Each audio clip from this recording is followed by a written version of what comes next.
So the file manager is a fairly new addition in the grand scheme of the relayer. This is something that I think just around the start of the year appeared in the UI. Uh, so this allows you to access your different buckets and even upload or download directly from them without having to go into the Minio interface, which is kind of nice. It's particularly useful for if you're doing IAM stuff. So we can see here all of the same users and groups and policies from our last call. So you remembered when I was making policies, it was really handy to kind of have all the buckets listed right there. Then this way, it's kind of nice to just be able to pop over and create a new bucket. And remember, when you're setting up a relayer for the first time, you need to create a bucket before you can connect to your endpoint. So buckets are pretty useful, and it's nice to be able to access them directly from here. We even have some basic things like on images.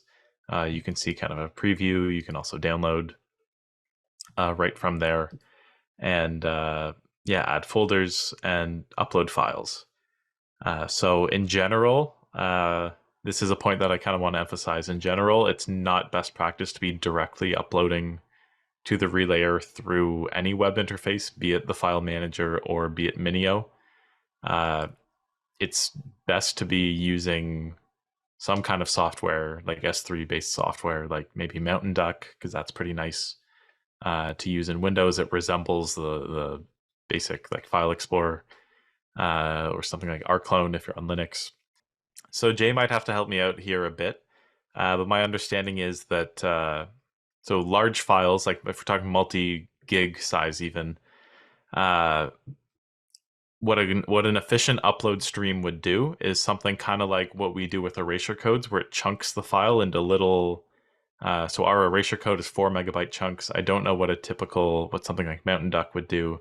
I don't know what a standard S3 chunk size is, unless Jay knows. It's probably not far off 4 megs, if I had to guess. Yeah, I'm actually not sure what the defaults usually are set to. But yeah, there's definitely improvements we can make here. And like you said, the file managers, I guess, relatively new. That banner at the top can probably go away that it's in an experimental state, but um, both both Minio and this file manager do have issues with uploading and downloading large files, mainly because of the way the browsers deal with those kind of things. Like you'll notice if you upload to Minio, it doesn't actually appear in Minio till very close to the end of the upload. A lot of the time when you're uploading, it'll end up in either RAM or your app data disk cache for the browser itself. So there could be some complications there, like if it's interrupted, it's just not there's no real redundancy there. That if it drops a packet, then pretty much the whole thing fails. Whereas if you're using S3 software, it's more designed to deal with those kind of interruptions and transmissions. So there's also an additional consideration here if you're proxying through Cloudflare. So if you've actually got connections going through the Cloudflare proxy network, there's a limit on the upload size to the file. And I think for the free tier, it's 500 meg. So if someone tries to upload a file that's over 500 meg, they might find it gets to about 499 and then fails. That's because Yeah. Cloudflare have disconnected it.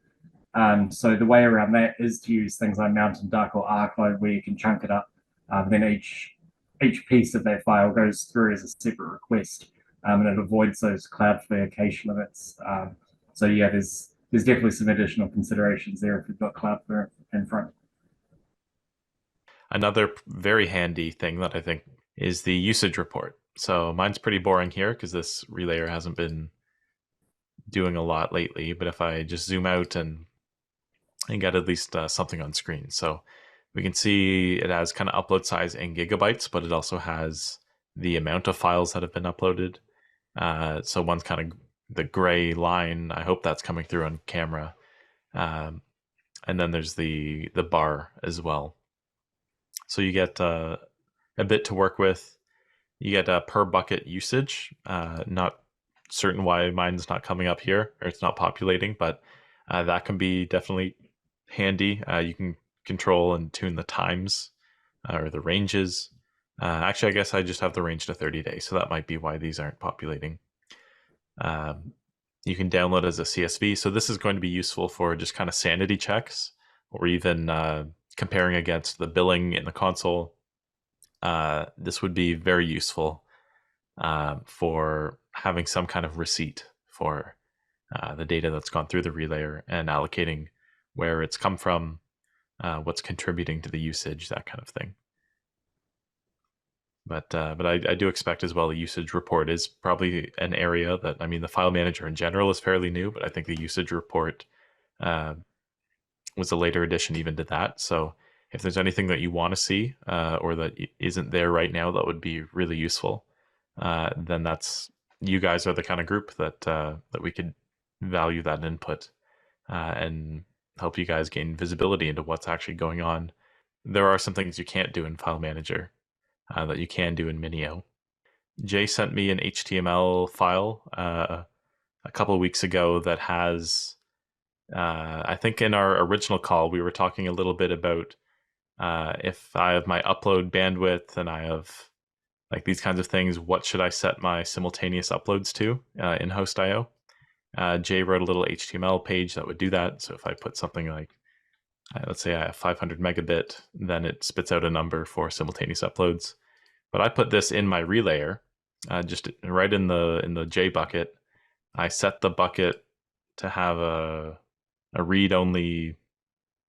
Like I think if I click the add, then this bucket becomes public. So even if I am signed out, like if I open an incognito tab, I'm not signed into Minio. Look at that in the corner. I can still see this J bucket because it's been shared publicly. But that HTML page loads like a normal web page, which is kind of interesting. And it's using it's sitting on the Minio, or it's sitting on my relayer endpoint. So that's kind of neat that this is a web page that's being served off of Minio on a relayer, but it just looks like a normal web page.